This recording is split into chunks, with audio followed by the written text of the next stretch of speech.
Caitlin Clark, as we have seen game after game, is repeatedly yanked out of games, repeatedly benched for mistakes for which other players are never held to account. Kelsey Mitchell, no matter what she does not get benched. Aliyah Boston, no matter what she does not get benched. And let me tell you something, I don't care. And I said this to people the other day. There was a lot of agreement, but I get how some people were not completely bought into what I was saying yet. And that is Aliyah Boston. If you're just one of those people who looks at numbers, Aliyah Boston's stats look pretty. She's got a nice 3-point shooting percentage, which is added this year. Solid rebound, solid points. Like, hey, man, she's a great center. If you are watching the games, you probably have a slightly different opinion because fact is, Aliyah Boston has been a problem. First of all, let's talk about that 3-point percentage. And no, let's be clear. I'm not downplaying it. But I think the fact that she's improved it has caused some other issues. One, she shoots wide open threes, thanks to the gravity and playmaking ability of Caitlin Clark. Aliyah Boston can plant herself outside the three-point line. She gets it past her, and she has nobody anywhere near her. If you've looked at the last couple of games, she's had to take some threes where there's been just a little bit of pressure, and she's not shooting the ball nearly as well. Again, not downplaying the improvement. I'm just saying it's one of those things where, again, you can't look at the 3-point shooting percentage and go, oh, well, Aliyah Boston's really good, or, oh, Aliyah Boston's better than so-and-so because the percentage is higher. That simply is not how it works. You got to watch games. You got to break down film. And the other issue is Aliyah Boston is lazy. We know she's come into seasons completely out of shape. She's not running the floor this season. She does not want to do any work in the post, right? She has bought in to Stephanie White's hub nonsense to the point where Aliyah Boston basically thinks that she's the damn point guard, and she does not have the playmaking ability, she does not have the skill, and she does not have the basketball IQ to pull that off. And yeah, I've said she's got a high basketball IQ, and she does for the most part relative to the WNBA. But that high basketball IQ has sort of disappeared when it comes to Aliyah Boston playing the hub position. And of course, you got a lot of people, and I got to tell you, when you look at the film, it's really hard to say it's not true. But you definitely have a lot of people being like, Aliyah Boston is not on Caitlin Clark's side. And you hear that too in some clips I've talked about and broken down, and some of the things she says when it comes to, on her podcast with Candace Parker. Let's take a look at some of the things that I've been talking about that we can see on film. By the way, thank you so much for being here. Truly appreciate all your support. Hope you all are having a fantastic day. Shout out, of course, to the 19, which, for those who don't remember, is every single one of you that supports the channel. I won't even go into the story again this time, maybe another video. Let's take a look, man. Let's dig in. Aliyah Boston and Caitlin Clark. And here's the thing. I'm going to go through the film, and let's set aside even the whole idea that it's an Aliyah Boston not liking Caitlin Clark thing. All right, let's just look at it from a purely basketball perspective, okay? So let's got this first play. Okay, Aliyah Boston's got the ball in the corner. You can see Caitlin Clark at the top of the free throw line. By the way, this is the basket at which the Indiana Fever are shooting. So don't ask me how the defense looks like this, how Toronto's defense looks like this when Caitlin Clark has the inside position and there's nobody else playing defense. But unfortunately, Aliyah Boston has the basketball. Check this out. It's gone. This is a layup, folks. This is a layup. It's a layup. By the way, no idea what Michaela Timpson's doing. I don't know if that's the design of the play and that has to do with Stephanie White or if that's Michaela Timpson getting excited, but she should not be making that run because she's clogging the lane for Caitlin Clark, right? Michaela, just pointing that out, making it more difficult. We see stuff like this a lot. We see a lot of these bigs that are clogging lanes that Caitlin Clark has an opportunity to use and break down defenses and get to the rim, but it's being taken away from her own team. But here we got Aliyah Boston. She sees it clearly, right? She's looking right at it.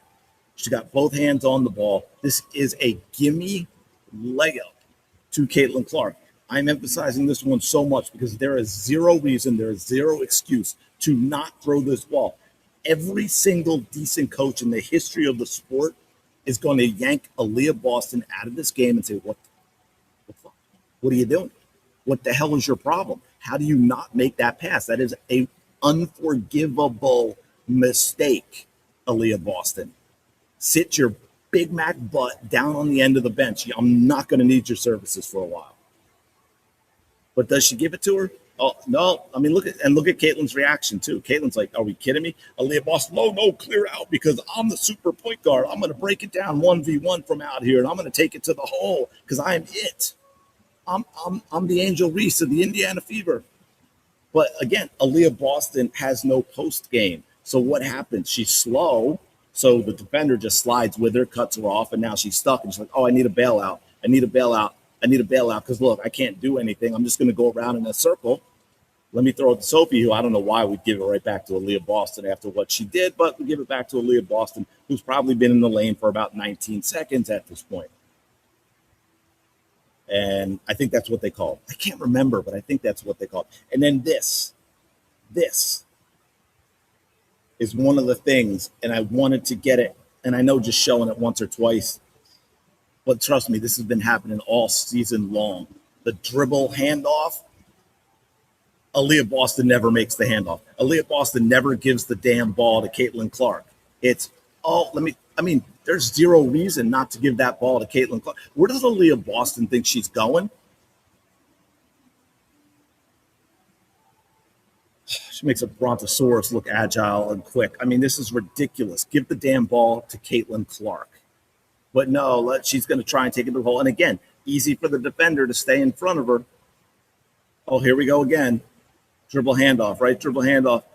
Could have easily given that to Caitlin Clark. By the way, if Aliyah Boston is the passer she thinks she is, she drops that over the top. Caitlin Clark's on a full tilt run. She's ahead of that defense. Give her the ball. Give her the ball. Give her the ball. Give her the ball. No. Look how easy. Seriously, look how easy this is. Caitlin ain't happy. Look how easy this is when we get to this next one for the defender. To just it's almost lazy defense. It's so easy to keep Aliyah Boston in front of you. All you have to worry about is that she doesn't run you over and then they call you for the foul. But Caitlin Clark, right, this is all we get from the P&R this season. It's all about Aliyah Boston. She sets terrible screens, and a lot of times she slips into space that Caitlin Clark should be using to get to the basket. Instead, Aliyah Boston actually setting screens makes things more difficult for Caitlin Clark because Aliyah Boston hangs out in Caitlin Clark's lane and puts two defenders on Caitlin Clark, and they don't have to worry about Aliyah Boston because she's close enough that they've got her covered too. And great layup, by the way. Great layup. Looks very Angel Reese-like. Speaking of, and we'll give it to her again, and then she's going to, wow, that's big, right?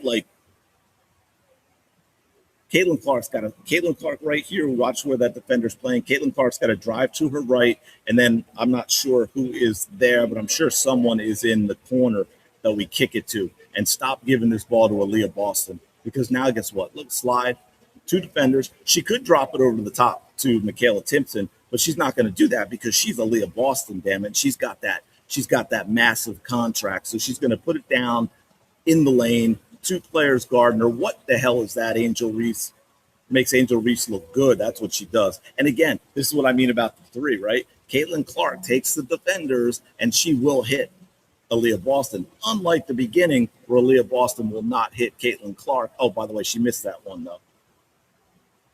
And this is the type of stuff, I think that's the end of the stuff we're showing. This is the type of stuff we get. Oh yeah, then finally she makes one. That's an insanely good pass, by the way. This is the type of thing that just why am I not I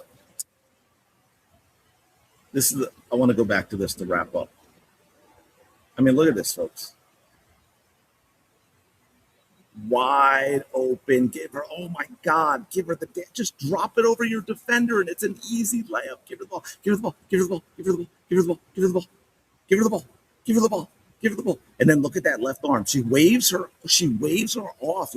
Let me go ISO because I'm it.